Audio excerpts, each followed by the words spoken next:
Welcome to The Rational Live with David Dole. I'm David Dole. Good show today. I was actually really prepped ahead of time than I usually am for today. Then some weird technical issues before I went live, but I'm live now. It's all good. Reminder, I know it's hard times. If you can't help the show, don't worry about it. But if you can, therationalnational.com/join. That brings you to the Patreon page. Support the show that way, or you can join on YouTube or Super Chats, or there's a PayPal link below the video in the description box. Many different ways to help the show out. These are interesting times. This is a time where people need analysis, need information. They always do, but this is a weird time now where especially people need to know what's going on in the world. I will give you a little preview here, but first I want to tell you some interesting news for the channel. We are now verified. I say we like there's somebody else. Me. I am now verified on Twitch. So I'm a partner now on Twitch. I will be doing a little more on Twitch than usual. So YouTube for me is kind of like I'm going to work. This is YouTube. I'm at work. I'm working. Twitch for me is more of like the hangout spot. So it's kind of where I don't really have anything planned, but I'll have stories that maybe somebody in the chat brings up, or maybe I do have some idea of what I want to talk about, or maybe there's a live stream I want to cover, or like a debate or something. That's kind of where I do that stuff on Twitch, whereas YouTube is more focused on actual work, segments, that kind of thing. But all right, a lot to get to. Let me give you a short preview of what we got. What I got coming up. I always do that. Biden. That's the first story I'm going to get to. There is a new appalling accusation on Joe Biden. I will break that one down. Trump, something crazy that he said, again, this time on Sean Hannity. But considering the time that we're in right now, what Trump says matters even more. And he's being even more insane than usual. So, going to cover that. Also going to talk about a teen who recently was may have been the first teen to die from the virus, and why he died. It's a very disgusting story. Also, Florida poll workers test positive. Going to get into that, and maybe who encouraged people to go out and vote, who enabled the primaries to continue that day. Also, healthcare goes poof for 3.3 million newly unemployed people. Biden's VP might be handpicked by big business. And I'll also show you a clip that's going around right now on Twitter of Alexandria Ocasio-Cortez. So first, big story. Maybe the biggest story in terms of content that I have today.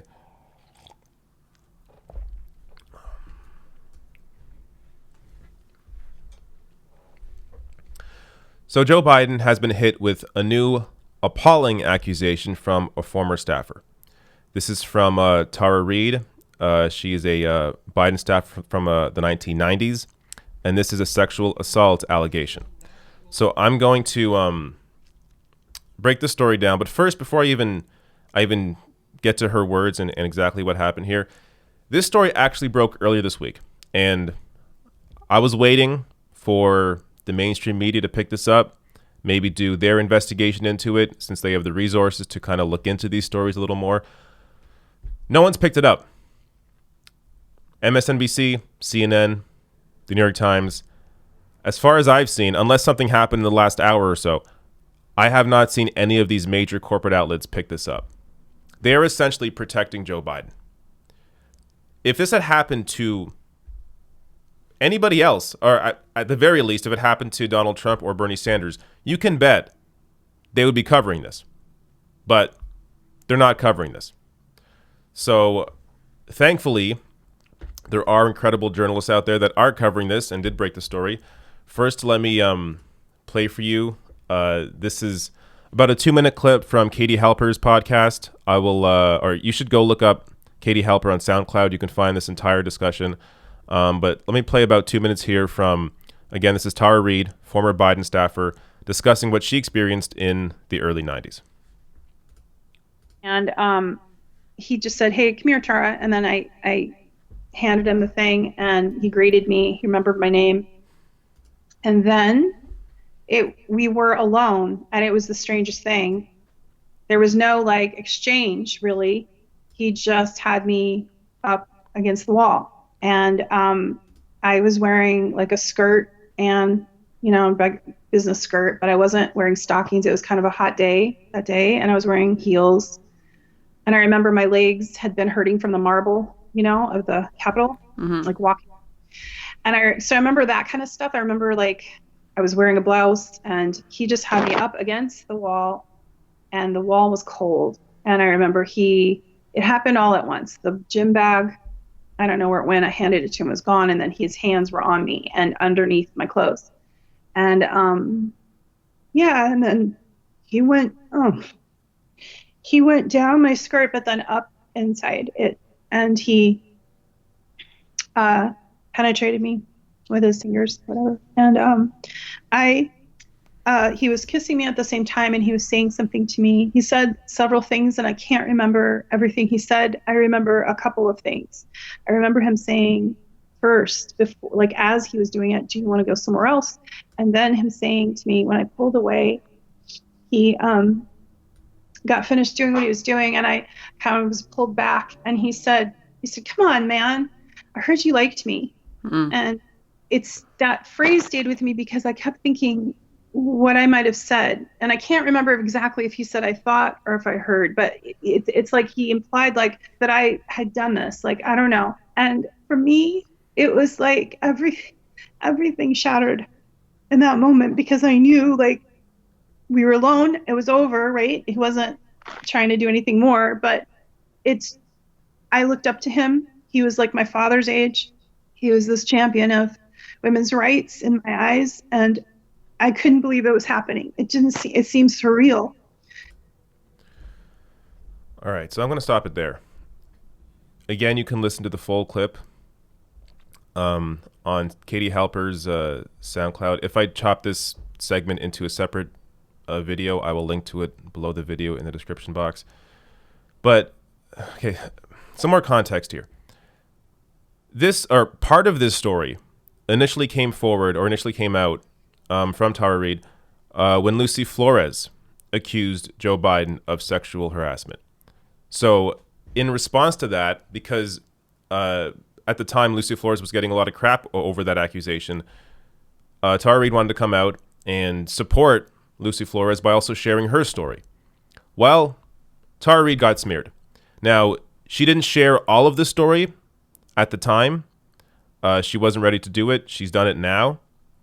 But the fact that the way that Lucy Flores and Tara Reade were both treated when they came out with these accusations, this is why women are scared to tell their story, because of how they're treated. And you're seeing it right now with the complete lack of media attention on this, the complete lack of taking this story seriously. This shows you how they are treated, even by people that are supposed to be, liberals, supposed to be standing up, supposed to be actually caring and believing women. They're not. There's more here. So, another aspect of this, from The Intercept, Ryan Grimm, Time's Up said it could not fund a Me Too allegation against Joe Biden, citing its nonprofit status and his presidential run. So apparently, if you're a powerful person running for president, well, that's when these allegations don't matter. How do you make sense of this? And there's another piece of this I want to share in this story. Here we go. By February, Reade learned that no assistance could be provided because Biden was a candidate for federal office, and assisting a case against him, Time's Up said, could jeopardize the organization's nonprofit status. So, again, this didn't just come out now. Reade has been trying to get this story out for a while.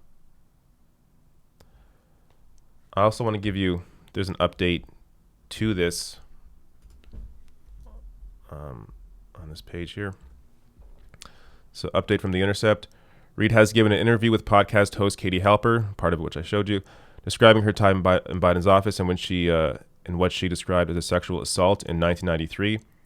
At the time, she told her mother, brother, and a friend who worked in Senator Ted Kennedy's office about the incident.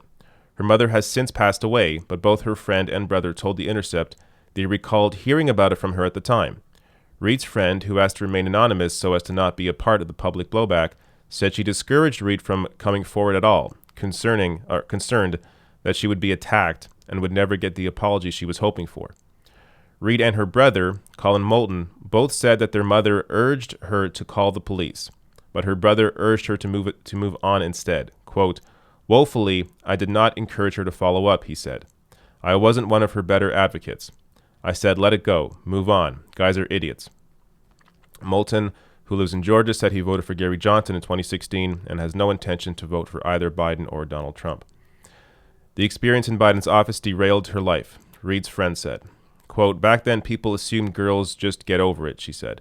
"But no, it plants a seed and lives can spin out of control. Yes, everybody's an adult, but guess what? So is he. At the time, there was just no way that Reid's effort to right the wrong could succeed," her friend said. But this time, she's determined to be heard. "It was the 90s," she said. "There was no Me Too. There was no Time's Up. And even now that there is a Time's Up, they didn't take it seriously." Now, some more context here. This story from the Washington Post that is, I imagine, over the past year at some point, Joe Biden saying when a woman alleges sexual assault, presume she is telling the truth. This is Joe Biden saying to believe women. And their campaign has not responded to this. Again, the media has not said anything about this. The media at large has not said anything about this. Now, there are people out there, like I was saying, these liberals that aren't taking this seriously. Here's Howard Dean. "This story may or may not be true, but it's from The Intercept, which, one, is often not credible, citing no evidence here. Two, was started by Glenn Greenwald, who helped Assange and Putin undermine the 2016 election.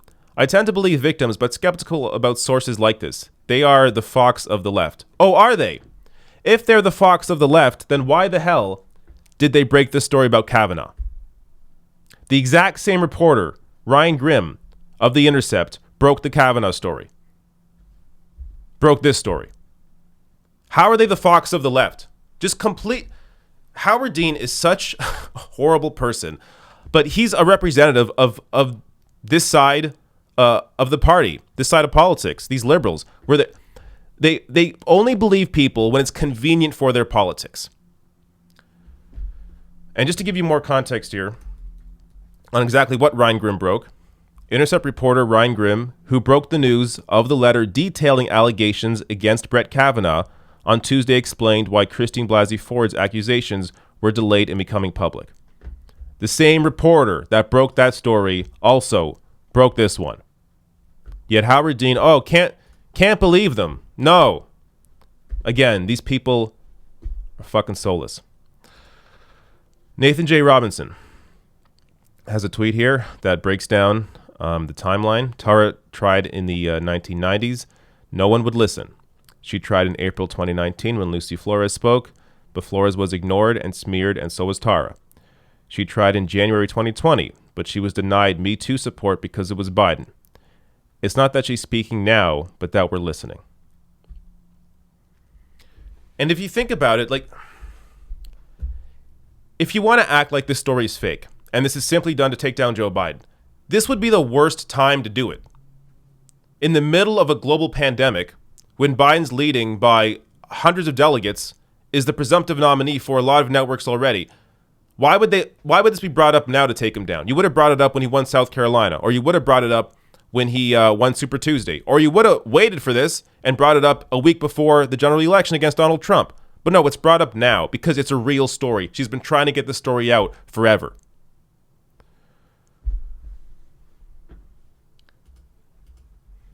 All right. it's just, it's amazing. When people finally have the guts to come out and discuss what happened to them, the way they're treated is disgusting. All right, I'm going to try to get the mood up here. I know this is it's a negative story to start on, but it was important to get to. Let me hit some super chats because I see at least some of them are mentioning this current story. So let's get this. Let's get to this now.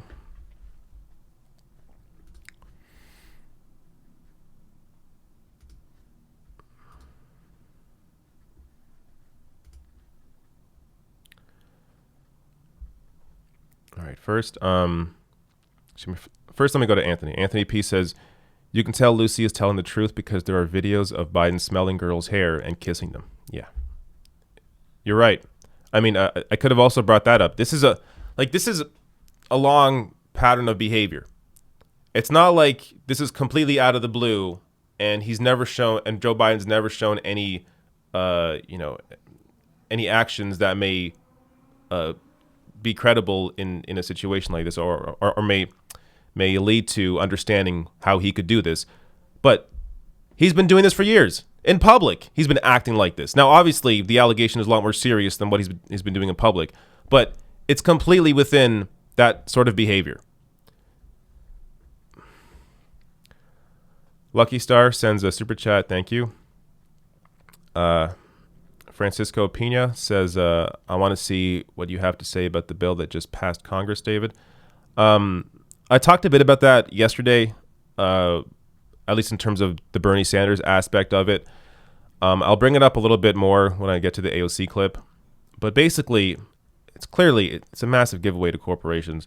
But what else do you expect? This is the thing. It's just, the bill is obviously what it is because of the people in power. Greed Fatigue says, should the 4 years between 2020 and 2024 be spent building a third party, or should progressives keep striving to take over the Democratic Party? Both. No reason why you can't do both. Matt W. says a real livable UBI would be... Oh, wait, sorry, that was last week. Never mind. All right. I'll put a pause on the super chats for now. I know there's more coming in, but I'll get to them after these... after at least the next story.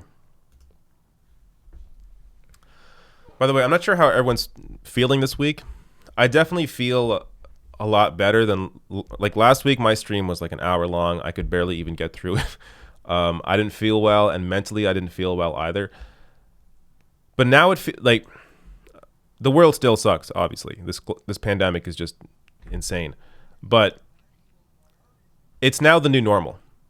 It sort of reminds me, and I discussed a bit about this, or discussed this a bit on Nomi Key's show that we recorded yesterday. I think she'll post it in the next week or so.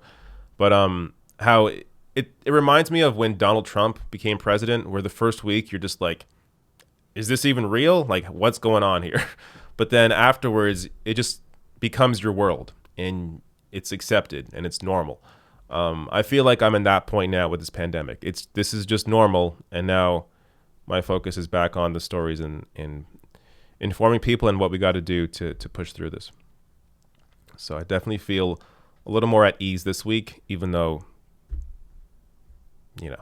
looking at the news any day is going to bring you down. But I've at least accepted it a little more than I had. All right, prep this next story.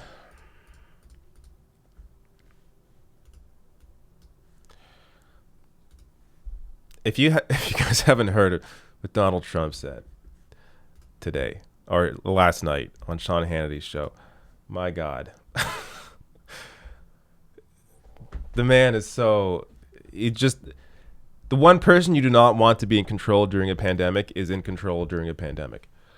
It's incredible.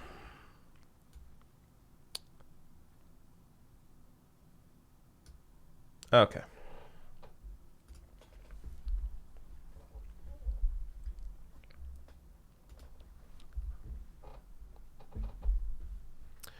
course, I forgot to hit the record button on my program. Oh well, I'll do that now.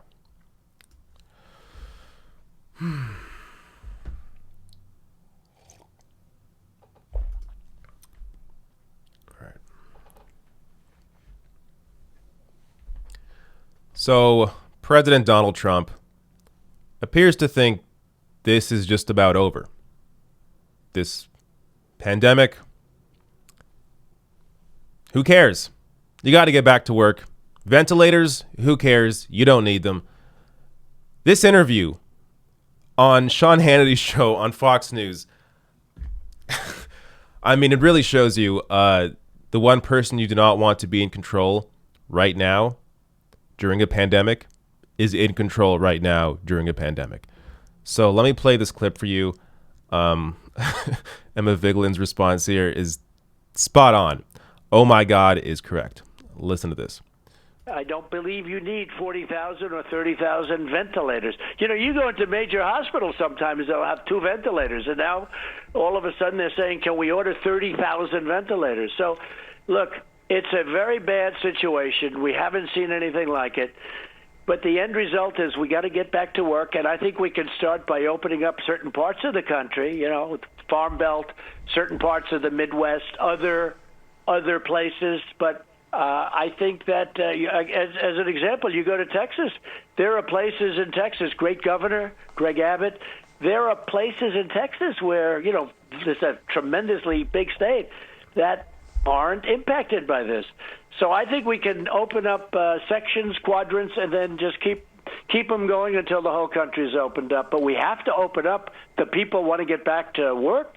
They want to get back. That's the way we're engineered. All right. I mean, what do you say? This is Donald Trump. He's completely insane. Let me show you, just give you context here to some of the stuff he was talking about. So when it comes to ventilators, yeah, you need more ventilators now because more people need them. It's a fucking pandemic. Do you understand? So this isn't just words. Like, this is real world actions he's taking. Look at this. White House cancels GM joint venture to mass produce ventilators over fears its price tag could exceed $1 billion, or 0.05% of latest stimulus bill. So when it comes to handing massive corporations a ton of cash, perfectly fine. It's perfectly fine to bail out, Carnival Cruises. But when it comes to actually producing ventilators that people need to live, oh no, $1 billion or 0.05% of the stimulus bill. Too much money. Too much money. How completely insane is this? And he's telling people to get back to work during this. So watch this. This is actually a fantastic timeline here. And also, day by day, it evolves. They add to it every day. So if you go back to this link, it's a BBC News link. You can see the U.S. slowly, see they're down here right now, slowly make their way up, and then it's going to explode near the end of the month here. So we're getting to it now. Look at that. It's going up, going up. And guess where the U.S. ends up? On top at the very end. And Trump wants people to go back to work. Does he understand how this spreads? You can't just return to normal. If people go back to work, all you're doing is reigniting it. You're making more people get it. You're continuing the process of this virus spreading. The way to end it is to keep people home now, and the people that already have it, hopefully get over it, and don't infect more people. And then you stomp it out that way. You don't stomp it out by exposing more people to the virus. Let me show you an actual leader. Here is Bernie Sanders responding to Trump's idea that people should get back to work, go to church, all that crap. Watch this. The president yesterday talked about seeing light at the end of the tunnel, wanted packed churches for Easter. Do you see a light at the end of the tunnel? I mean, I think back to, I think it was November of 1967, General Westmoreland talking about, light at the ends of tunnels and the war dragged on for many years after that. Anderson, this is even worse than that. You have all over the world countries, obviously including our own, New York, Washington State, the whole country, dealing with a pandemic, with a huge increase in the number of people who are infected, people who are dying. And what all of the experts tell us is that we need to distance ourselves from each other. In many states now, people are being asked to stay home. Congregations should not be any larger than 2 or maybe 10 people, and keep your distance. And you are talking about a president who is speaking in opposition to all of the major medical advisors in our own government and in this country. Oh yeah, come to church on Easter, sit next to somebody else. Why don't you spread the virus so that we'll never get rid of this pandemic? You got a president who is arrogant, who is ignorant, who is self-centered. And to me, this is as dangerous as he gets in suggesting people to defy what the healthcare experts are telling us. So, yeah. You have a president that isn't listening to science, even though Trump has all the resources at his disposal to listen to the experts in every field. And what does he do? Thinks for himself, which is never a good thing. Thinks for himself and just thinks people got to get back to work. And the reality is he's not just thinking for himself. He's listening to the business people that are in his ears as well, that also think, you know what, potential short-term gains in the stock market, that's better than long-term benefit for the American people not dying. Like, are you crazy? And this is in addition to, it isn't just Trump. This is Republican lawmakers in general. You had the lieutenant governor in Texas, Dan Patrick, say that, well, if we got to sacrifice the old people, then we got to sacrifice the old people, and we should all get back to work. Even if you wanted to believe that crazy idea that we should sacrifice the old people and get back to work, this virus isn't just affecting the elderly. It's affecting everybody. It kills everybody. I have a story coming up of a teen that died. This affects everybody, which is why it is so scary. Anybody can be infected, and if you're infected, you can die even if you're incredibly healthy. You have to stay home as much as possible. The only time I'm ever going out now, for the past 2 weeks, the only time I've ever gone out is to get groceries. Otherwise, I've stayed in my apartment. That is what everybody should be doing. Unless you work at a grocery store, which, by the way, if you're in an essential service like grocery stores or a doctor, you should be compensated more than what you're currently being compensated for in your job, because you are putting yourself at risk out there working during this. But that aside, unless you work in an essential service, there is no reason for you to be outside every day working or doing anything. You should be at home, and the only time you should be going out is to get groceries. That's it. This is a serious thing, and we're not going to get through it as a world until we all take it seriously. Until every single country takes this seriously and people stay home, this is not going away.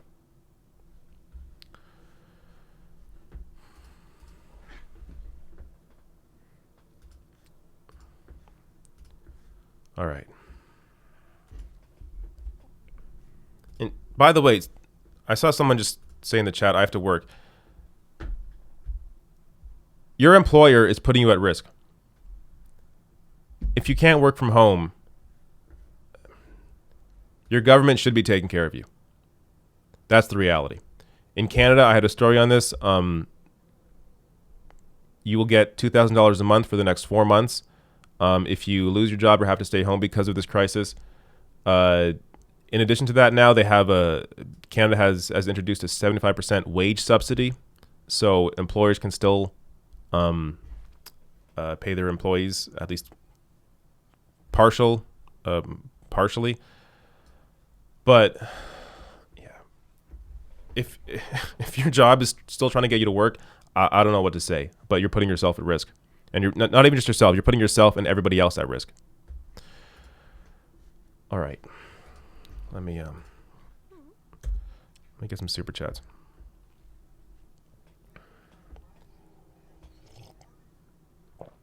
I don't know why they just... Okay, there we go. That was weird. They disappeared on my screen for a second. Okay.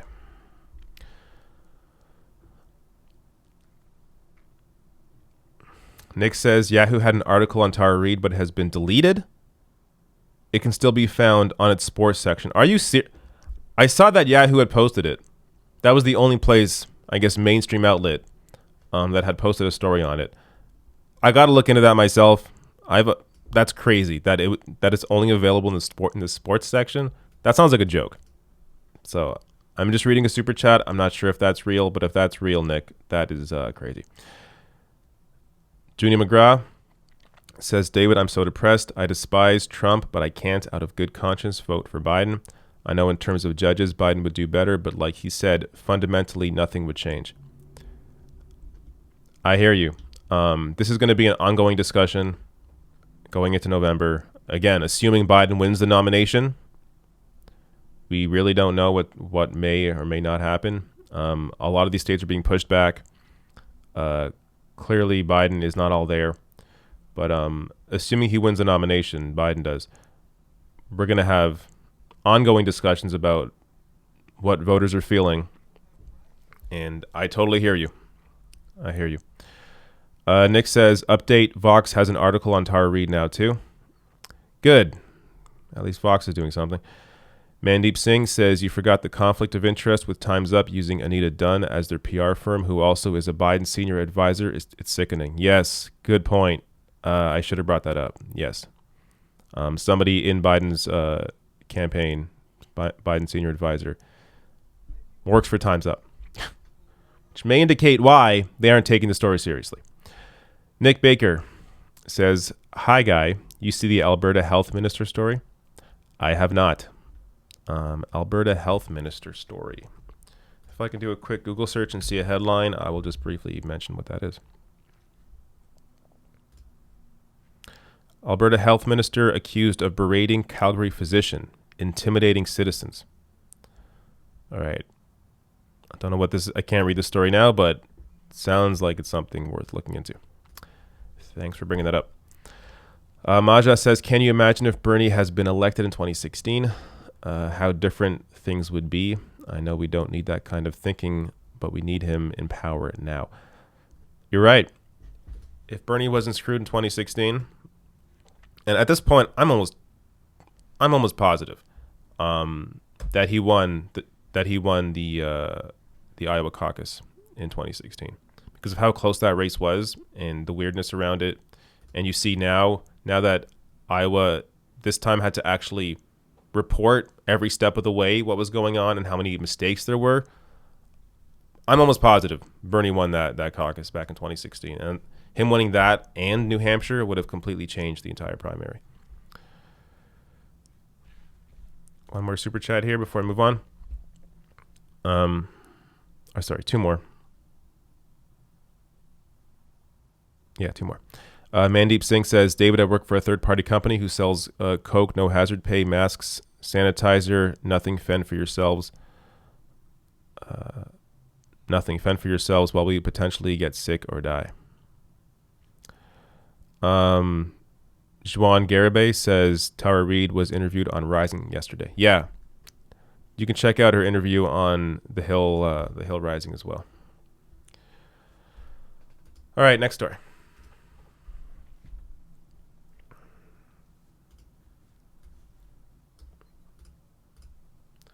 This next story is heartbreaking and will piss you off.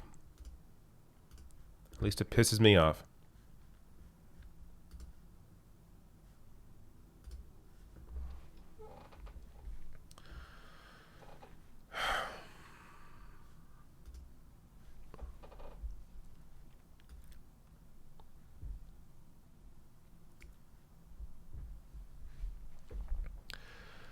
A 17-year-old from LA County, who is believed to be the first teen to die from COVID-19, was denied treatment because he didn't have health insurance.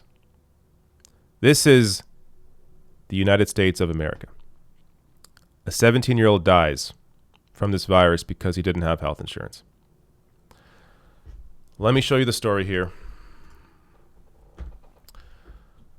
So it's from Gizmodo. Give you some of the details here. A 17-year-old boy in LA County who became the first teen believed to have died from complications with COVID-19 in the U.S.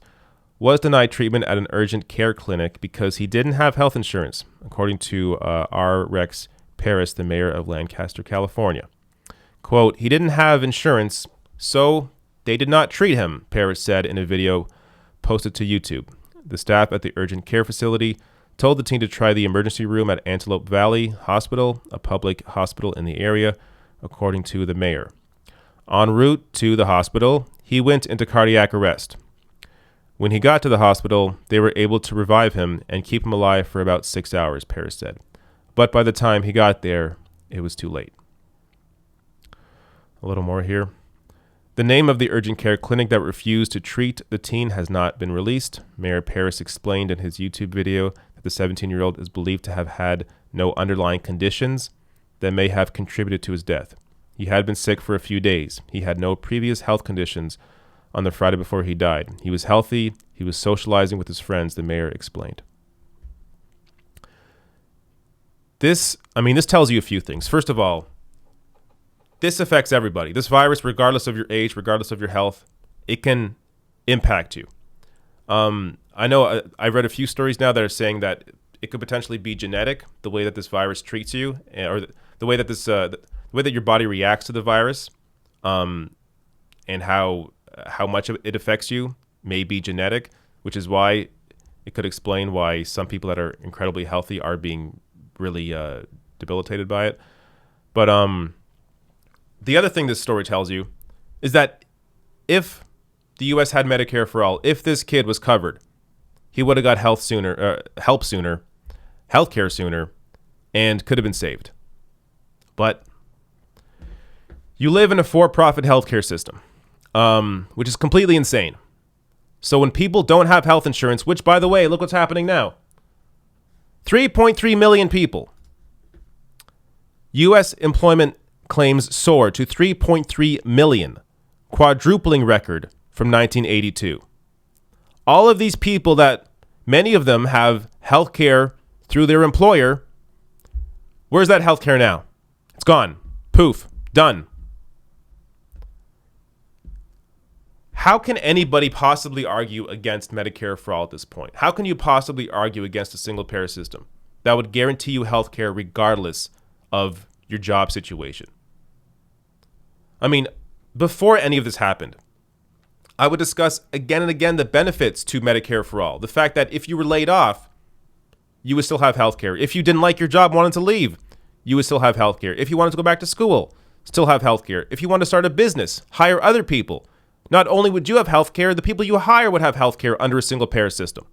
But under this crazy for-profit system, this continues, and there are still people that exist like Joe Biden who say that, no, Medicare for all is not the answer. And in fact, not only that, he would veto Medicare for all were it to come to his desk as president. How can anybody possibly defend this? And you want people to come out and vote for Joe Biden? You think he's going to win?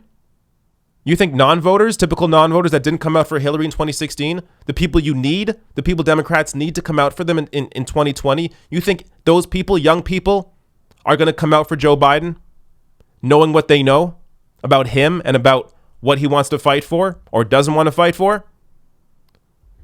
Completely insane. You live in a completely insane healthcare system. I'm a Canadian. I have single-payer healthcare. The one thing that at least keeps me somewhat calm during this entire crisis is that I know if I get sick, I can get help and not worry about paying for anything. I can get help immediately.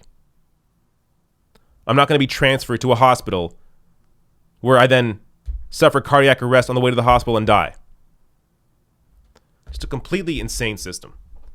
How anybody, how there can be the Democratic Party still fighting against this is completely insane. It is morally bankrupt. So when you see people say, I can't vote for Joe Biden, understand this is why. Because they realize that nothing will fundamentally change. Yes, Donald Trump is a piece of shit. We all know that. But nothing would fundamentally change with Joe Biden.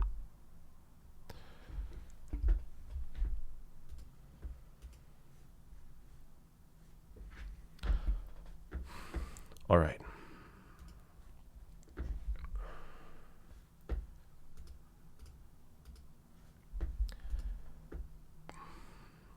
And I stopped drinking coffee 2 weeks ago. I got my energy back, that's for sure. These stories just piss me the fuck off. Like, it's how many times, how often do people have to die because of a lack of health insurance before you realize how fucking stupid the system is?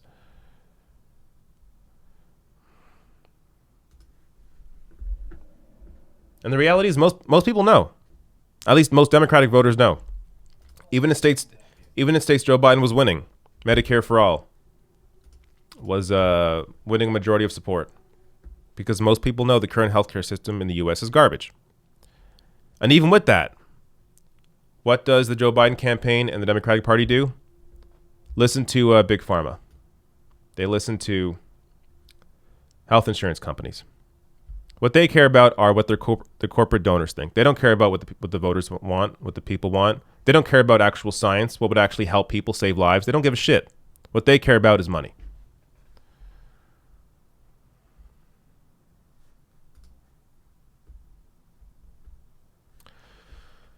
All right. Another story. Actually, I'll do some super chats first.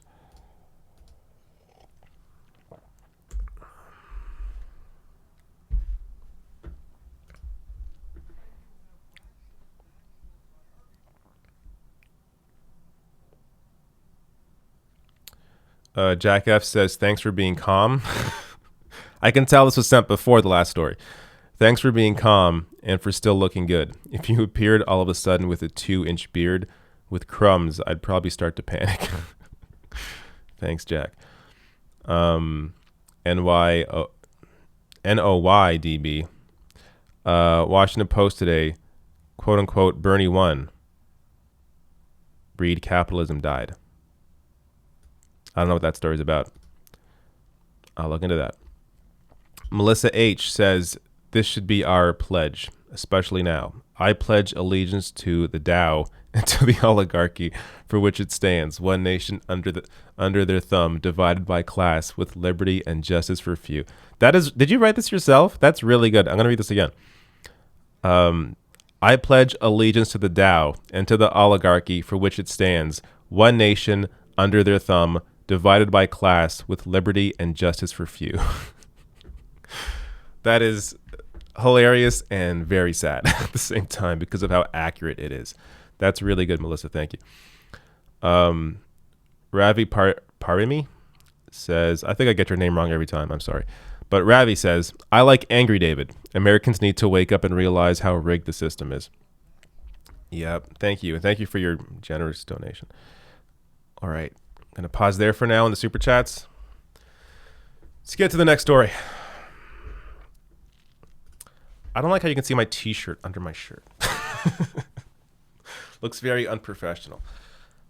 But I would sweat like hell if I didn't have one there. All right. It's a little better. Okay.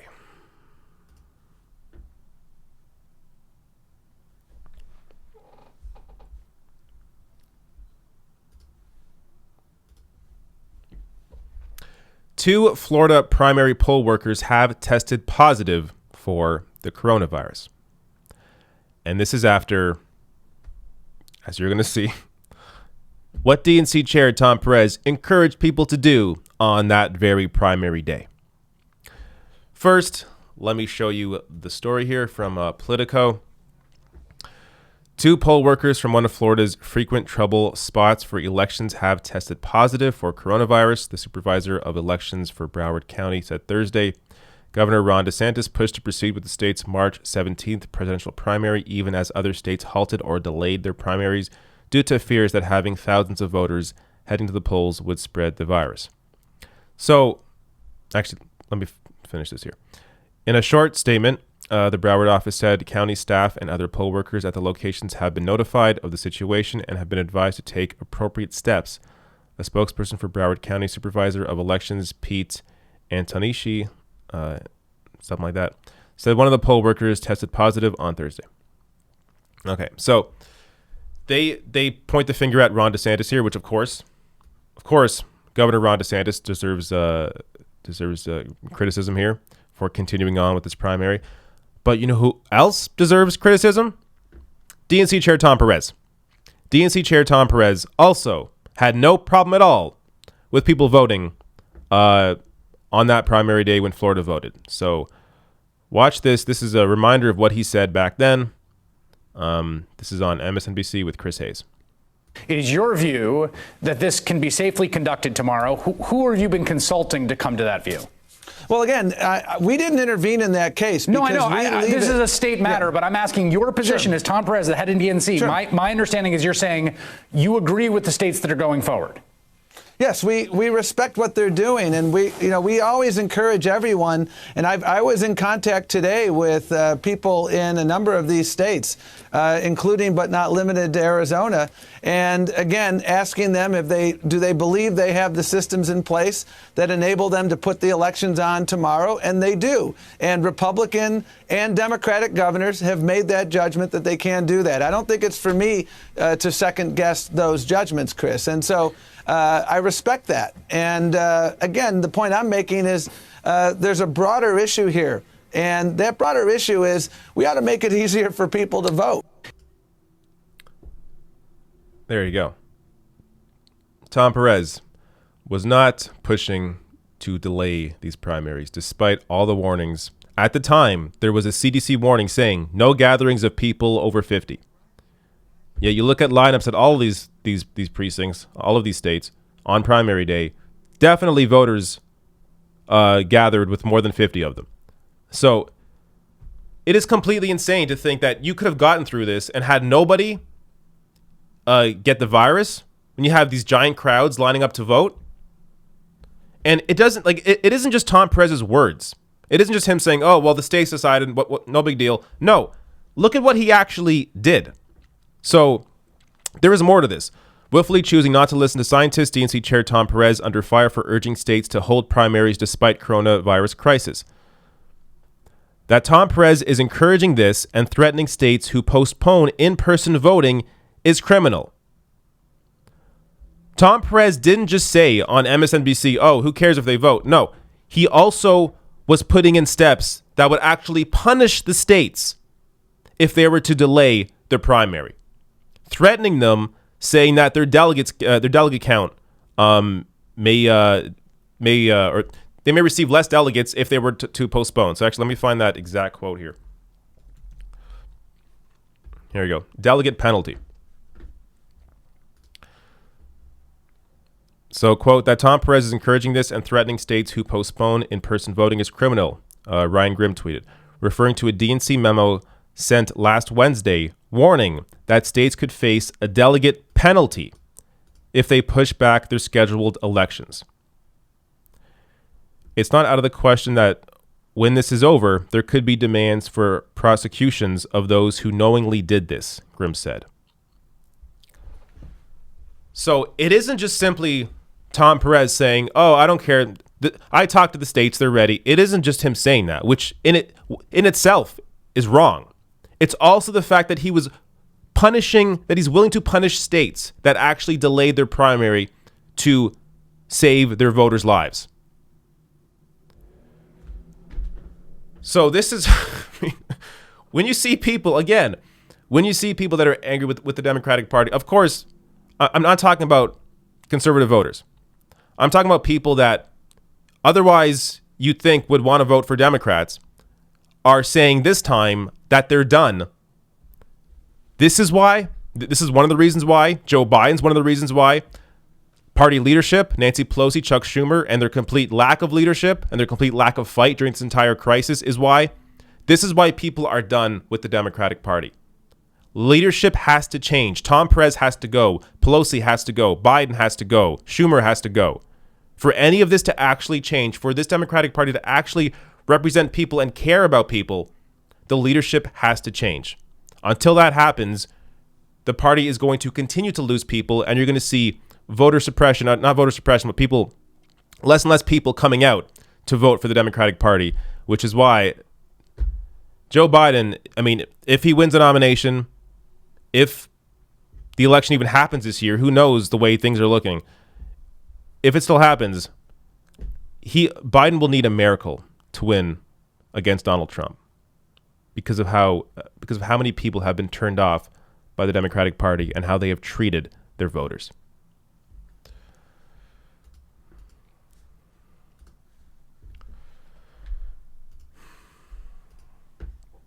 I'm a little worked up today, as you can see.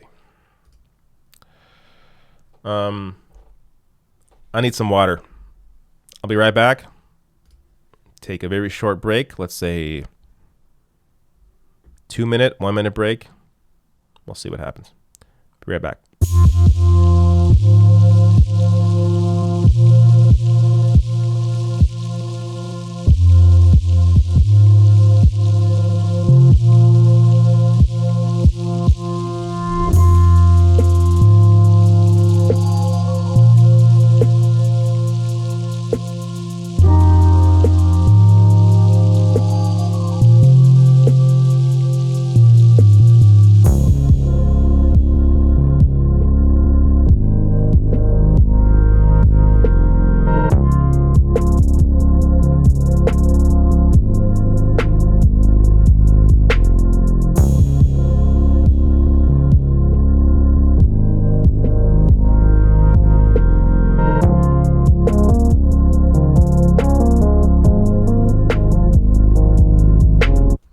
I am back. Quickest break of all time. Just really wanted to get a cup of water. All right. Let me hit some of the super chats, and then I got how many stories left here?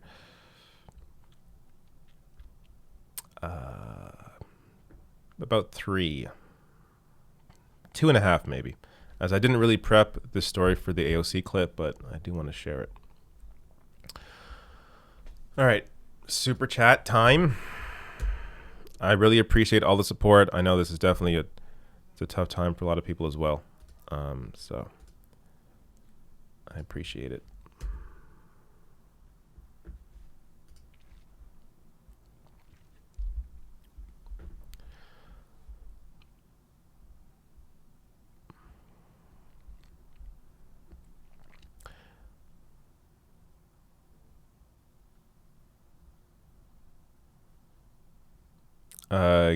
Kendall Link says, where are the Nevada culinary union leaders now?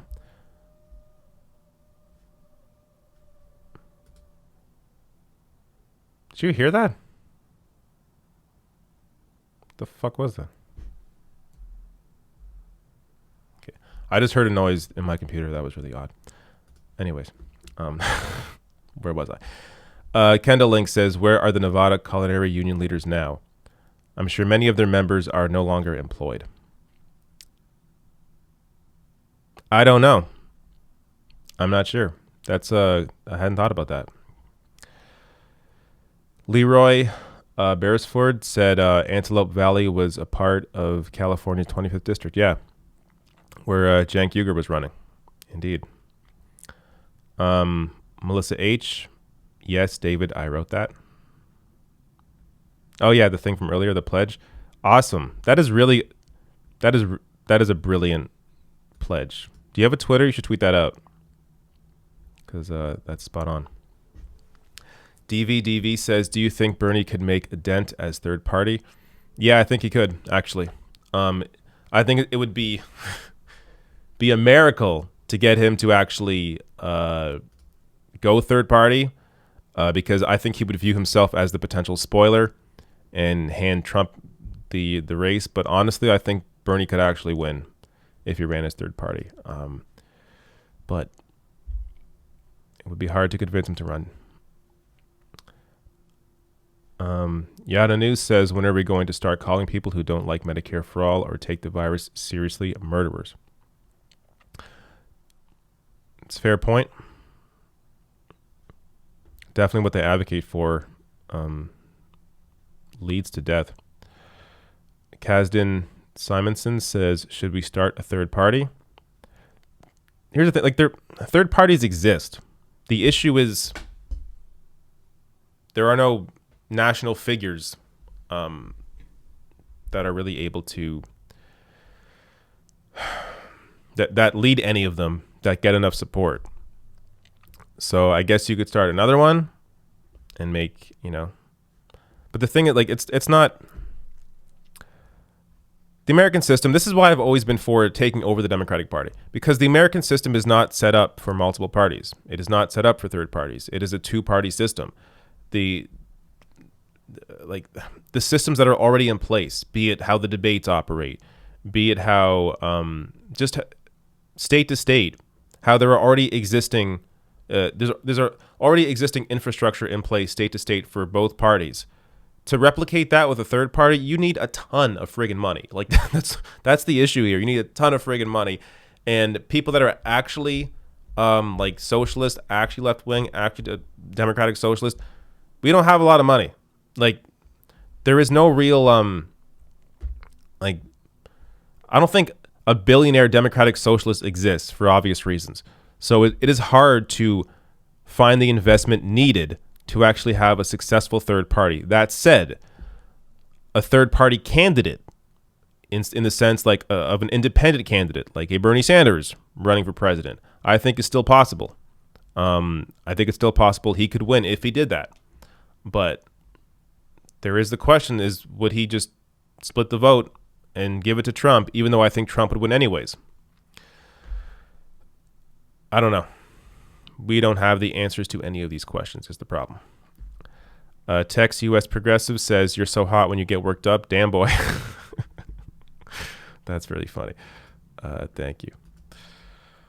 All right. I think thank you. Is that a compliment? All right. What do we got next? Okay. So I kind of touched on this story earlier, but I want to do a separate story on this in particular. This is the all the newly unemployed people that no longer have health care.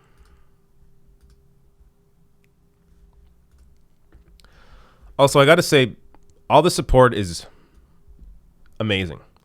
Be it on Patreon, be it on Super Chat, be it through PayPal, be it through Twitch, whatever it is. All your support is incredible, and it's much needed, especially now. A lot of our videos that deal with coronavirus get demonetized. If you notice, a lot of the videos where I discuss, like this week, a lot of the videos I shot on stories that dealt with coronavirus, which is basically every single story, I don't even mention the name. I don't say COVID. I don't say coronavirus. I just call it the virus. Because there's a good shot that we get demonetized. And not even just that. There's also a chance that your video could be pulled down if you talk about the coronavirus. So I could put like 4 hours into a video only to have it pulled down, which for me is a lot worse than just demonetization. So having people support, like having your support the way it's coming in is incredible, especially during this time when I know it's hard. And that's why I'm saying if you can't support me, don't worry about it. It's a hard time to do it. But again, if you can, the support's incredible.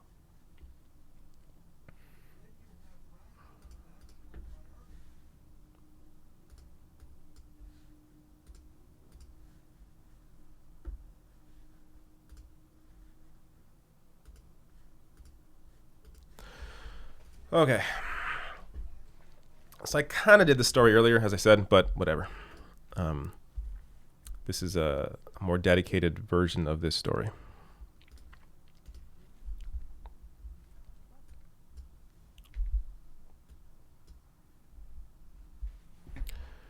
There are now 3.3 newly... do this again. There are now 3.3 million people that are newly unemployed, which means that these people, a lot of them, no longer have health insurance. This is how the American system works. So first, let me show you just exactly how crazy this is right now. First, here the story from the Associated Press. Breaking U.S. unemployment claims soar to 3.3 million, quadrupling record from 1982 as layoffs from coronavirus engulf economy. Let me show you how crazy, because it can be hard to visualize how many people this actually is. Check out this chart. So I'm even go a little small here and stretch this one out just so you really get so 2008 is about, I'm guessing here. This is now.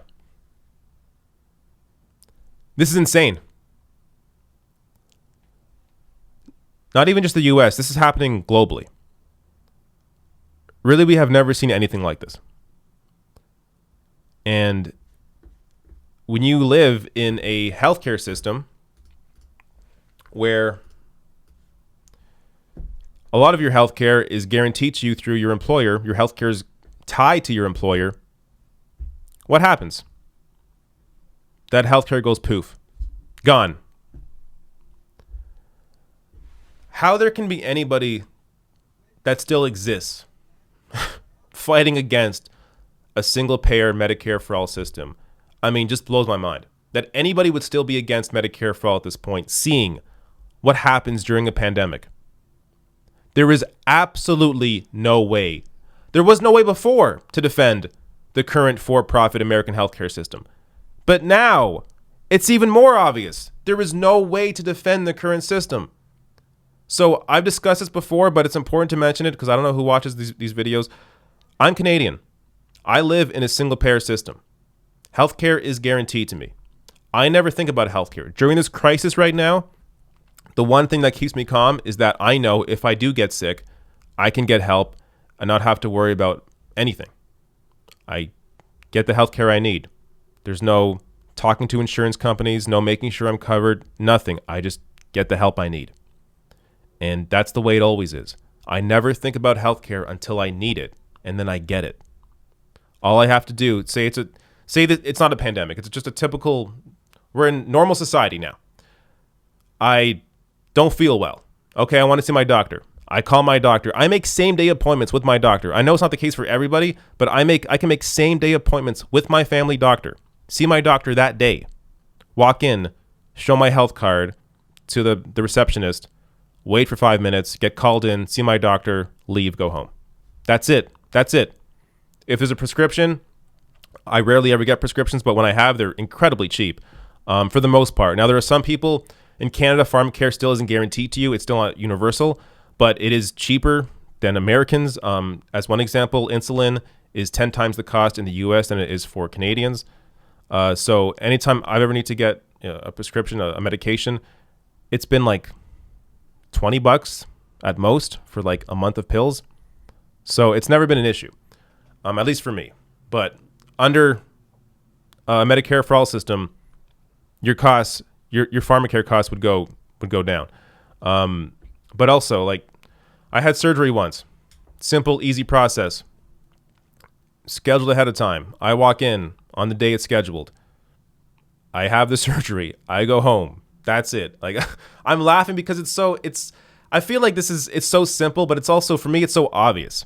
Because I never think about healthcare, having to explain this to anybody, to me, is crazy. Because how can everybody not already experience what I experience? Because the world that I know is that healthcare is always guaranteed to me. The world that Americans know is that, no, you always got to fight tooth and nail for healthcare. You always got to worry about, can you afford it? I never think about any of that. And in the middle of a crisis like this, when these many people are out of work and no longer have their health insurance, how great does healthcare tied to your employer sound now? I want to share a couple clips or a couple links here. Ben Dixon posted this video. This is Joe Biden. This is obviously a few months back, but listen here to what he had to say about healthcare. Anyone who has their employer-based health insurance they like, they can keep it. Oh, great. How great does that sound now? As Ben Dixon points out, 3.3 million people would like a word with you about this. This employer-based insurance is exactly what it is, employer-based insurance. Wouldn't it make a lot more sense to even, again, forget the pandemic? Wouldn't it make a lot more sense to be in a world where, hey, I don't like my job, or I don't like my boss. I want to quit this job and go somewhere else. Okay, in Canada, I can do that without worrying about healthcare. In America, you got to think about, well, if I leave this job, there goes my great health insurance. In America, like, we have more freedom. You have more freedom under a single payer system in Canada, or any single payer system, than you do under the current system in the US. So Americans, conservatives, all about freedom, freedom, freedom, freedom. Where is the freedom in your healthcare system when you are stuck to your company, even though you hate your job because you like your healthcare? How is that freedom? How does that make any sense? But in Canada, I can start a business. I can hire people. Guess what? Not only do I have healthcare, my employees have healthcare. I can go back to school, still have healthcare. Because healthcare is a human right, and it's actually treated as a human right in a single payer system. One more here. A reminder of what Joe Biden said he would do. Biden suggests he would veto Medicare for all over its price tag. This is the Democratic Party. This is the guy that is likely going to be the nominee. Again, he could still lose to Bernie Sanders if Bernie dominates all the upcoming states. But if Biden's a nominee, this is the guy at the head of the ticket. Still saying Medicare for all. Oh, doesn't make any sense. Can't do Medicare for all. All these people now have no health care. So this was months ago, but I wonder now, is Biden going to evolve? Like, how could Joe Biden possibly defend the current healthcare system now during this pandemic? There is no defense of it. There never was. And more so now, seeing how the healthcare system operates in a pandemic like this, when people completely lose their health insurance, it definitely doesn't make any sense anymore, even if it once did to some people. But like, how can you possibly defend the system? And the reality is, most people, you see Democratic voters, even in states where Bernie Sanders lost to Joe Biden, voters in every single primary state so far have voted in majority in favor of Medicare for all, of a government-based healthcare system over the current for-profit system. Every single state, even the most conservative states, have voted in support of that in exit polls. Meanwhile, you have one candidate openly saying that he would veto it.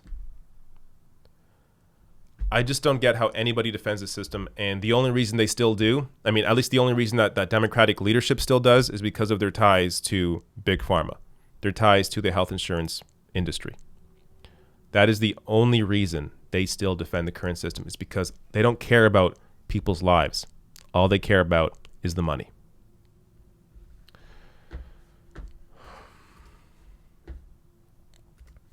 All right.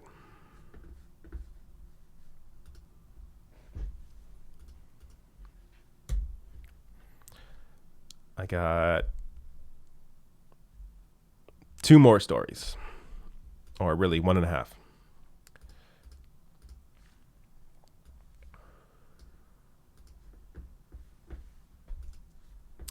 But let me check the super chats first.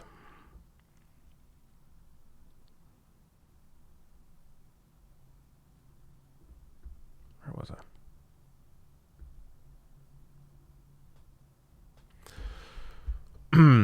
Junior McGrath says, I don't think Biden needs a miracle to beat Trump, especially if hundreds of thousands died due to his COVID-19 incompetence and the pathetic stimulus.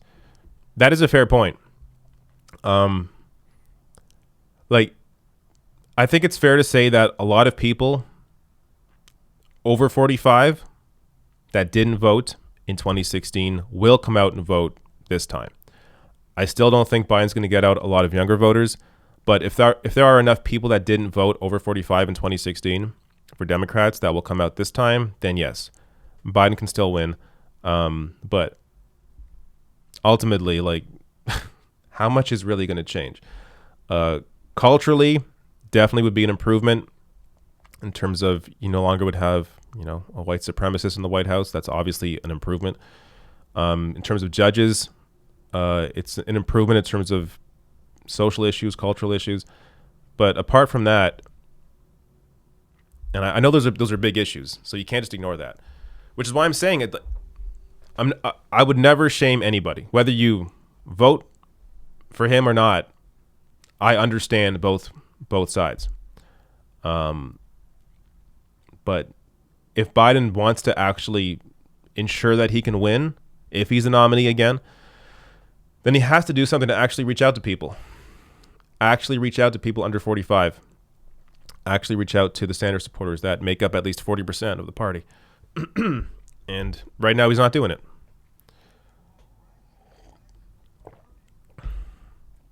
Deborah Van Sant says, a successful third party is impossible. While the Electoral College exists, the mathematics proves it. Yeah, I think you're right there. There's a lot. I mean, it's not even just that. The whole entire system is just against any third party. But that's a great point. Tayray88 says, Electoral College makes it only a two major party. DVDV says, thanks, David. I think so, too. If anyone could win running as third-party candidate, it is Bernie. He'd be Dukakis and Nader combined on steroids. Hope. I mean, that is what makes me... That's why I still think, is it possible? Because Nader still got a ton of votes. Other third-party candidates in the past they've still been able to do well in general election matchups. Not recently, but in the past they have. So, but it's an uphill battle no matter what. Oh my God, ruler says Jesse Ventura 2020. He won governor as third party. Winning a state race as a third party is a lot different than winning the presidency. But I hear you. JCG Irvin says, what is their rationale for demonetizing? So that's in relation to YouTube demonetizing videos about COVID or coronavirus. The rationale is that they want the authoritative sources, which also includes places like Fox News, by the way. For YouTube, it does. But like MSNBC, Fox News, CNN, New York Times, Washington Post, those places are the ones that are lifted up during this pandemic, because they're looked to as like those are the true news sources. Yes, Fox News, when Trump goes on and says people should go back to church, yes, authoritative news sources. But when I'm on here saying Trump's nuts, we got to demonetize that guy. It's completely, the reality is it's all the algorithm, because they don't go page by page. They don't go channel by channel, actually look at the content. YouTube doesn't want to hire anybody. Like, this is the problem with these massive companies. They want to be able to rely on an algorithm, not have to actually hire anybody to do the actual legwork. So they rely on the algorithm, and the easiest way for them is to say, well, these are massive corporations, so we're going to trust them, and we're not going to trust the independent channels that, we can't verify because we're not going to hire anybody. That's basically what it is. It's disgusting. Text U.S. progressives. Message deleted. But then another one says, I meant, why are you so hot? LOL. Thank you for the compliment. I don't know why you think that, but I guess if you think that, my parents, you can thank my parents. Yada News says, can we talk about how U.S. daily cases increase? Sorry, the grammar's throwing me off. Can we talk about how U.S. daily case increase is double Italy's case increase on Italy's worst day? Daily case increase is double Italy's case increase. Yeah, I mean, the U.S. has, well, first of all, I'm not sure if that's per capita or not, what you're referencing here. But I showed the graph earlier. I don't have it open, but the U.S. has surpassed Italy in terms of total cases. Obviously, there's more people in the U.S. than there's in Italy, but it's increasing exponentially in the U.S. And I think part of it as well is more people are being tested now. I think for a long time, there are definitely a lot more people that have it that don't even realize it, that just haven't been tested. A lot of people are asymptomatic.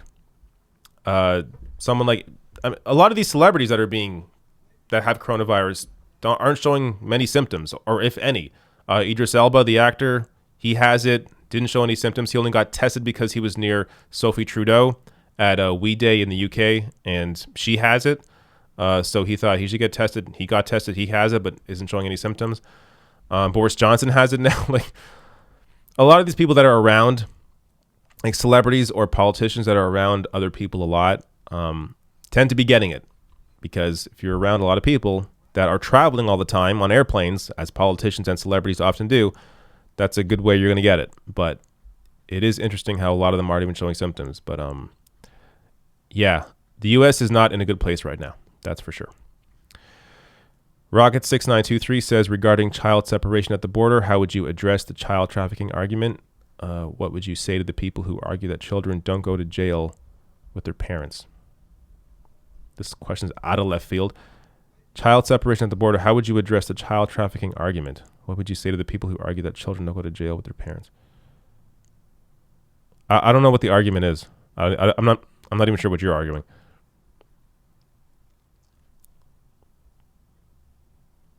Like, I know there's been discussions about there's been this absurd right-wing argument about how you have to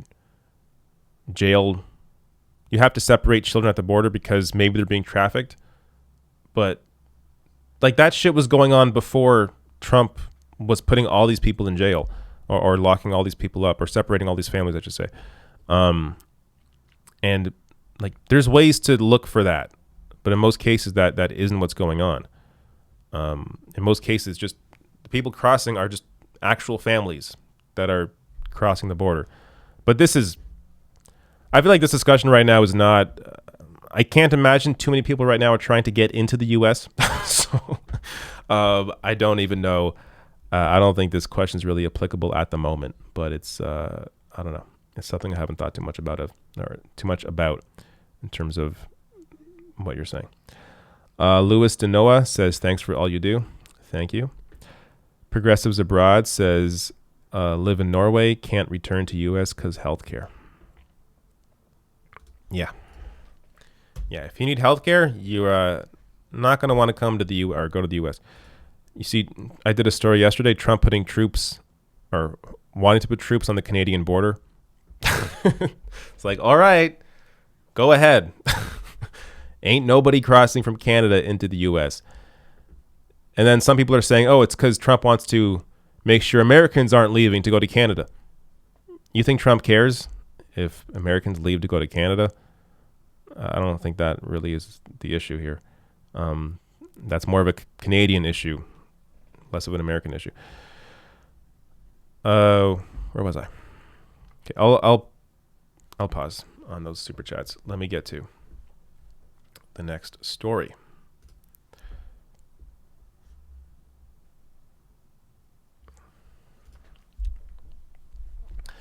So it looks like Joe Biden's vice president might be hand-picked by big business. Let me show you the story here from CNBC. And by the way, the report on this is comical. At no point are they critical of the fact that, once again, massive corporations are potentially deciding who the leaders are in America. This is completely a completely uncritical report, just saying that, well, big business favors these candidates or these politicians as vice president. How is it not a story that, once again, you have big business picking vice presidents or picking people in the cabinet? Like, this is completely insane. But let me read their story here. Joe Biden's business allies are pushing Kamala Harris, Amy Klobuchar as potential VP picks, really showing you who to stay away from in terms of if you actually want to win voters over. Clearly, you can't trust Kamala Harris and Amy Klobuchar, as corporations want them as vice presidents. Key points here. Joe Biden is in the process of narrowing down his list of potential running mates, and his allies in the business community are weighing in with their favorite choices. Oh, ain't it great to have the business community weighing in on their favorite choices for Joe Biden? And Joe Biden's listening. You know he's listening because that's all he listens to. The names being floated and pushed to Biden include Kamala Harris, Amy Klobuchar, Catherine Cortez Masto, Governor Gretchen Whitmer, and Florida Representative Val Demings. Several sources said Harris is the front runner, but cautioned that it's too early to know for sure. I definitely agree with them here. I think Harris is the front runner, and I think it's because they see her as capable. Because Joe Biden, very likely, if he becomes the nominee, and then if he becomes president, it's very unlikely he will last past 4 years. I think he'll be in there for one term, and then whoever is vice president will take over at that point. Kamala Harris, out of the list here, seems to be the most capable in terms of, not that I agree with her on anything, but capable in terms of the eyes of people in business. So I think she's able to handle herself that way, and she's definitely a loyal soldier when it comes to listening to what their interests are. Let me read a little bit of this here.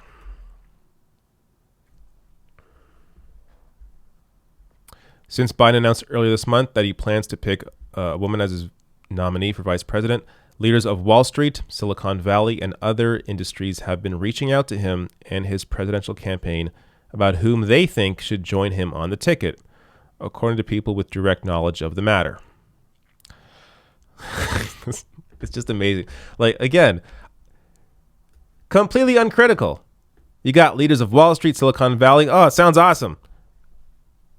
What, like, at least mention that, hey, progressives may not like this. There are some people that are bothered by this, but I read the whole piece, nothing about that. Some of these business leaders involved with the lobbying effort are fundraising for Biden's campaign. They declined to be named in the story because these conversations were deemed private. Forget that. Sorry, he went through the names. Notably absent from the names mentioned to CNBC is Stacey Abrams, who was the Democratic nominee in Georgia's 2018 gubernatorial race. She has publicly kept the door open to being a nominee for vice president. All right, so, and the quotes they pull here. Everyone is pushing for their favorite woman, a Wall Street investor close to Biden said. This person also described how corporate leaders are highlighting Harris's experience as a senator and California's attorney general. Like, this is just shouting from the rooftops. Do not trust these potential vice president picks. I don't know what else I have to tell you. When you have business leaders, just as they handpicked Barack Obama's cabinet, right here, trying to handpick Joe Biden's vice president, you can't possibly trust these people to pick someone that is actually going to fight for you. The only way I think Joe Biden has a potentially, maybe, ever winning the support of many Sanders supporters, many Democratic socialists, many left-wingers, many progressives, is if Joe Biden picks someone like Nina Turner or Rashida Tlaib as vice president. And on top of that, also makes a commitment to not have anybody from Wall Street in his cabinet. That's like the bare minimum. Because you have to show actual actions. It can't just be about the platform. I know, just like in 2016, Bernie's going to try, again, assuming Biden becomes a nominee, Bernie's going to try and fight for Biden's platform to be more progressive, more left-wing, more in Bernie's vision. But the platform means nothing to these people. They don't have to stand by the platform. The platform doesn't mean anything. What actually matters are the real moves you make. So who is in your cabinet? Who is your vice president? Who are you surrounded by? That's what actually matters in a Joe Biden presidency. So until Biden's actually willing to make those kinds of steps to appeal to Sanders supporters, you're just not going to win them over.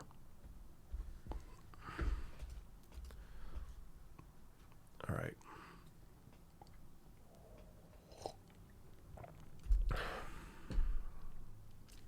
One more sort of story. And then, actually, let me do that quickly. just to get it out of the way.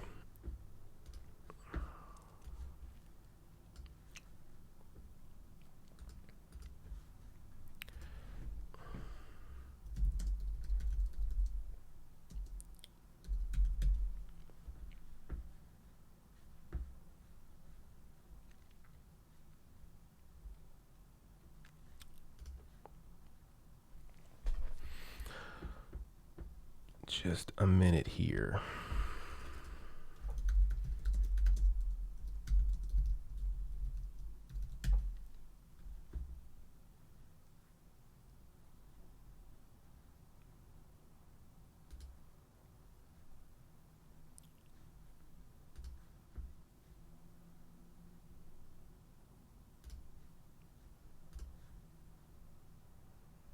Okay, I was going to give you more context to this story, but maybe I'm not going to bother. I kind of just want to show you the AOC clip. But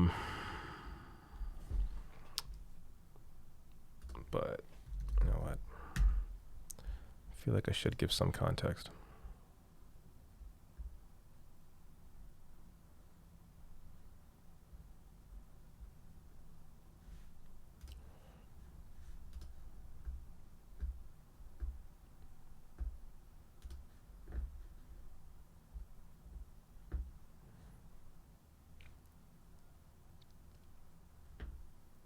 All right. Sorry for the delay. All right. Last story here before I finish off with all of these, all your very generous super chats.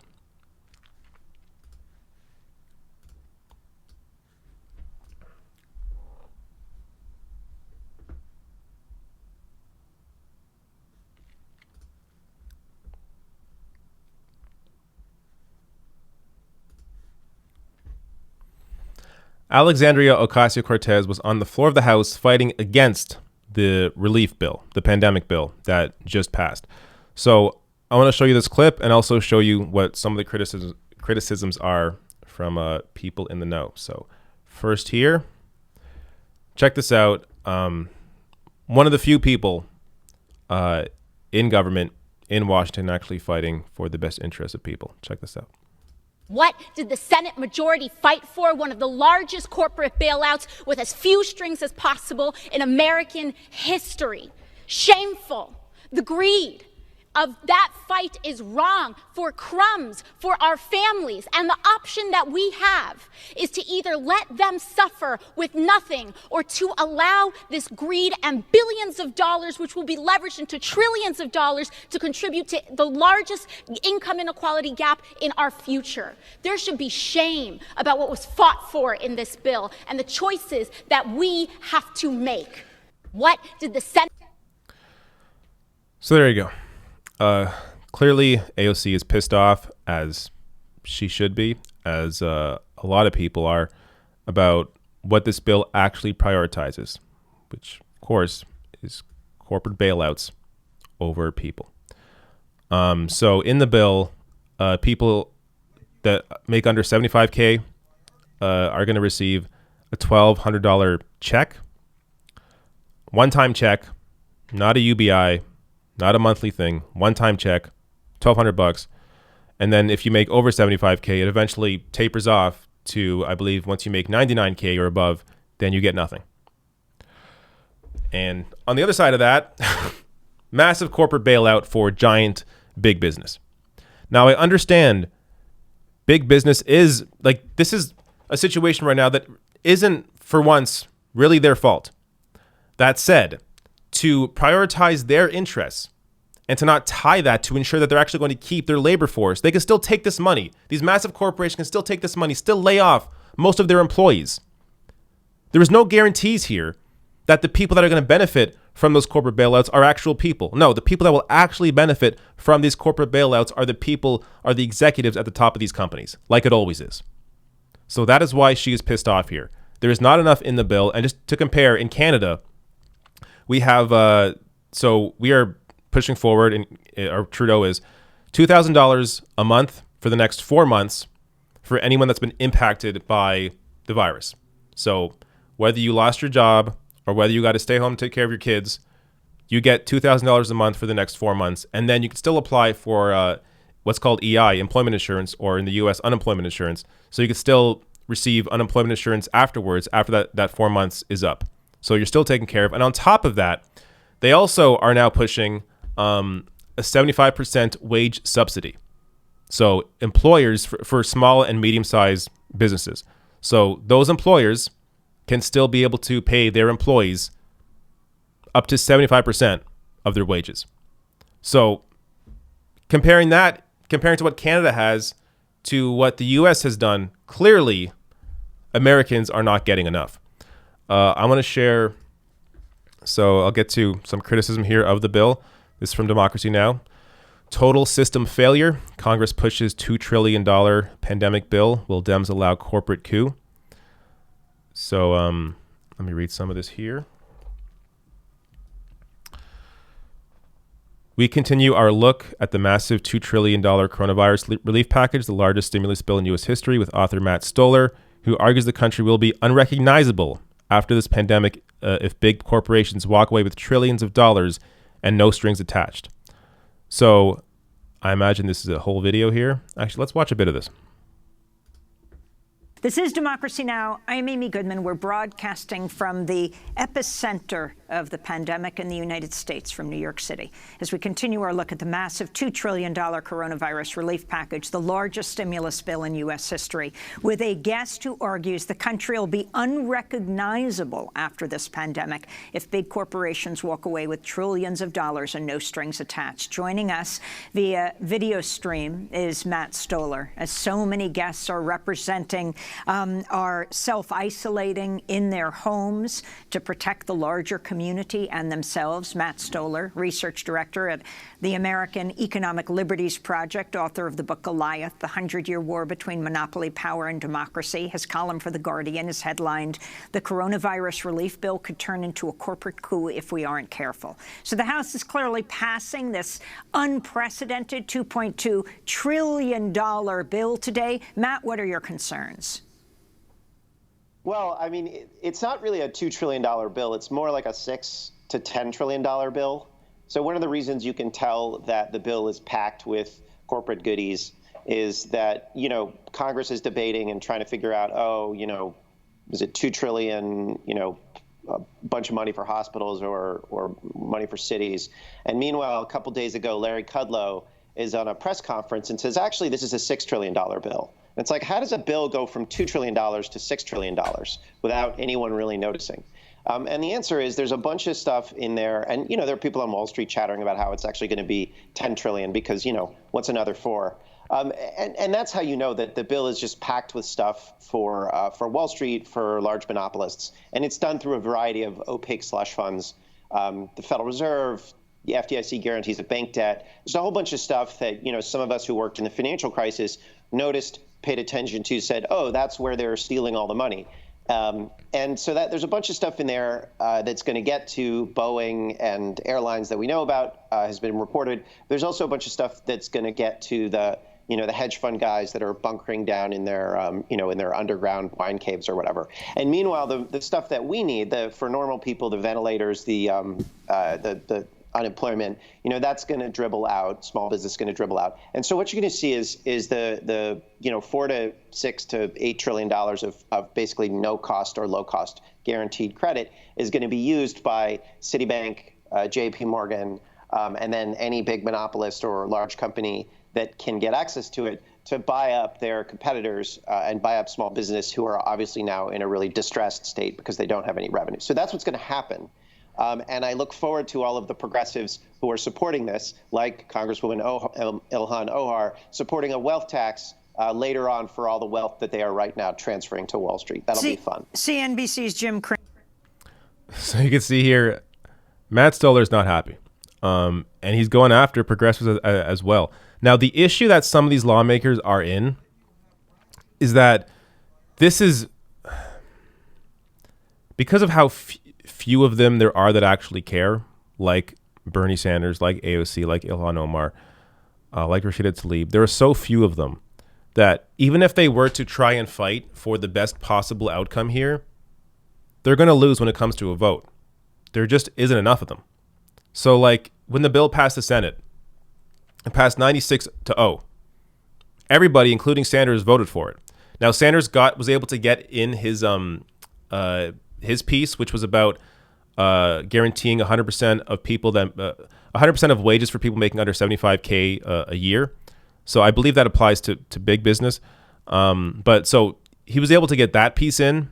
And I think there's also another piece too when it comes to unemployment. So you also have gig workers included into that as well. So it actually expands unemployment, but it still doesn't go anywhere near far enough. And all the real giveaways, all the real goodies, as Matt Stoller talks about here, are to massive corporations. So even if you had Bernie vote against that bill in the Senate, then it's what, 95-1? Like, and if he voted against it, he may have not been able to get his provision in there. So the people that actually care are at a loss because there's nothing they can really do to fight against this. Everybody else is against them. So yes, they can have their voices heard. Bernie in the Senate discussed his issues with the bill. He didn't just say, oh, this is a great bill, whatever. No, he fought against it the entire time and then talked about the aspects that he did like. But you're seeing here that these people are stuck in a hard place. So when you see someone like AOC here talking about how they have two horrible options, that's exactly right. They have two horrible options. People that actually care like AOC, they have two horrible options. So they're stuck with a decision that really, regardless of what they decide to do, it's not going to be enough. All right.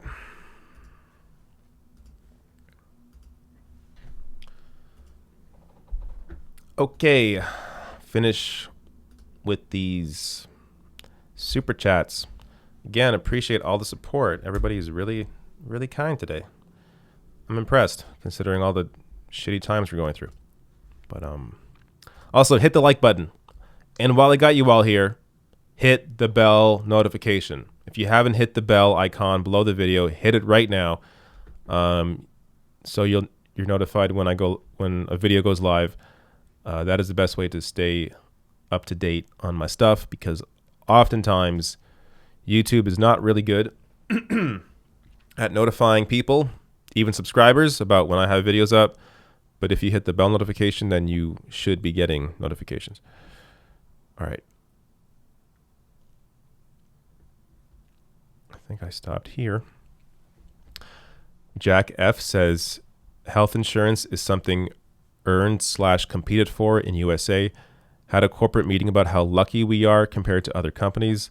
Lick corporate boots or they'll reduce the benefits next year. Yeah. Segrumpta Malata, thank you for your generous super chat. Rob Bidgood says 4 dead on cruise ship headed to Florida. Wow. There's still cruises right now happening? Okay, I don't know anything about the story. I figured at this point all cruise ships were docked. But that's crazy. Mandy Soul, thank you for your generous super chat and cute little icon. You are amazing. Thank you. Vegan Fever, thank you for yours. Saying keep it up. Samantha Sider says, thanks for your good work and stay safe, David. Thank you, Samantha. Stay safe for you as well and everybody here. Make sure you stay safe. Stay indoors if you can. DVDV says, agreed, you are hot, cute, and funny. Hashtag fanboying hard. Thank you, DV. Ellen Bouclair Harder says, both my sons laid off restaurant jobs in Portland, Oregon. Low unemployment money, no health benefits, no ability to keep up with rent, food, or bills. I hear you, Ellen. It is crazy out there. Like that. People that work in certain, like if you work for restaurants or like you're a hairdresser, people that operate largely on tips or on commission, you're really being screwed. Even in Canada, you're being screwed because you're not really getting your wages properly represented in terms of like a wage subsidy. So this is the kind of thing where there has to be a lot of thought put into exactly everyone's different kinds of positions, how they all would be making money usually, and how to take care of those people.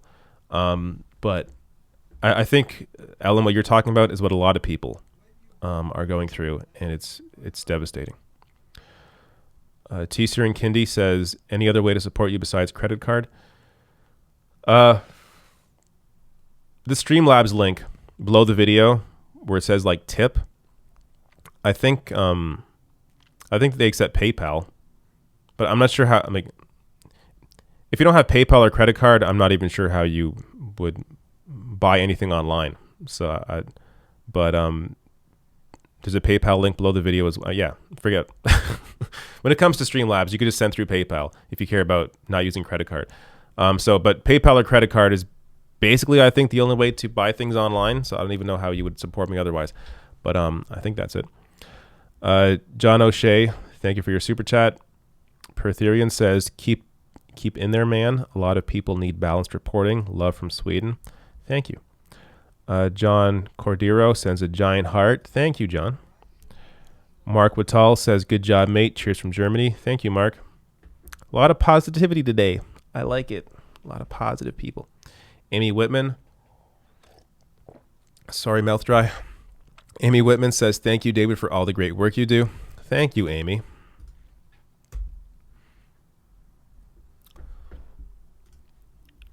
Rob Bidgood says, I sent you the cruise ship story on Twitter. Let me, my Twitter gets too busy. I'll look it up on Google shortly. 4 Dead Florida Cruise. Wow. Let me show you this story here. 4 dead on Florida-bound Holland America cruise ship. I didn't know these cruises were still going on. 4 elderly passengers. 138 people on the ship are experiencing influenza-like illness symptoms. Jesus. Wow. Oh my God. A cruise is the last place I want to be stuck on right now. Can you imagine being stuck on a cruise at this moment? Jesus. Just they're the perfect petri dish for viruses to spread. John Cordero says, Yaz, with a smiley face. Thank you, John. And maybe the last one here. I know there's about like a 2-minute delay on these videos normally. So if you want to get a super chat or question or comment in, get it in now. Because I'm going to get off this soon. Ken Simmerall says, David, your program is one of my favorites. Thank you for your perspective and calm demeanor during such crazy times. Be well, peace. Thank you, Ken, for your generous donation and comment. And I'm glad you think I'm calm. There are definitely moments, especially today, where I have not been calm. But I definitely super appreciate the support. You are great. Another one in here. Under the wire, Matt W. from New Zealand, it appears, says 2 horrible options. The U.S. political system. Yes, I should have mentioned that as well. Yeah, that's the American political system in general. 2 horrible options. All right, is that it? I think that's it. Unless someone's getting in late. This chat's going really fast, but let me see if I can grab something quick while I wait this last minute just to make sure I don't miss anybody. Good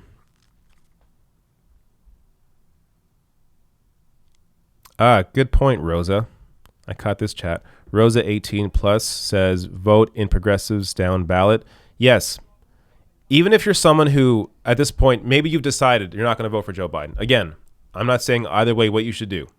I think this is an ongoing discussion. See if Biden first wins a nomination, see what he does. All that stuff matters.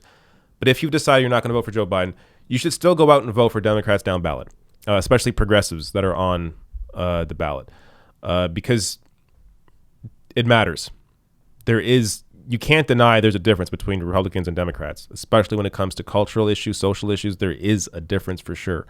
So I think it's important to make that point, to vote down ballot for Democrats.